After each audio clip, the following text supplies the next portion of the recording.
i els vàrem convidar que se n'anessin. La qüestió va ser que més enllà d'aquest conflicte n'hi va haver un altre que també considero molt greu, que és que quan vàrem arribar amb Soma, que havia acceptat anar-se'n i que estava disposat a recollir l'Egà,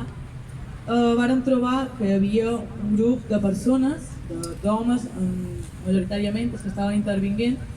anaven encaputxats, tots de negre, i estaven en el lloc on havíem desmuntat la tenda.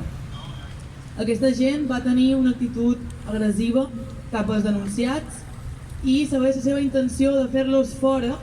amb mètodes que no havien pactat en el punt lila ni a seguretat, com per exemple la intimidació, i en alguns casos va estar a prop de violència física i va haver aproximaments que vàrem haver fins i tot d'aturar, nosaltres, per gent de dins el propi campament. Llavors vam haver de fer doble feina. Vam haver de mediar amb els homes que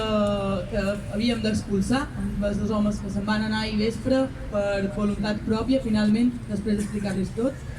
I vam haver també d'intervenir amb el grup d'homes que se van prendre la llibertat d'actuar sense saber el procediment ni tenir cap tipus de legitimitat per intervenir en aquesta situació. Llavors, això és la situació que ens van trobar, i a Punt Lila també li agradaria fer, jo estava de seguretat,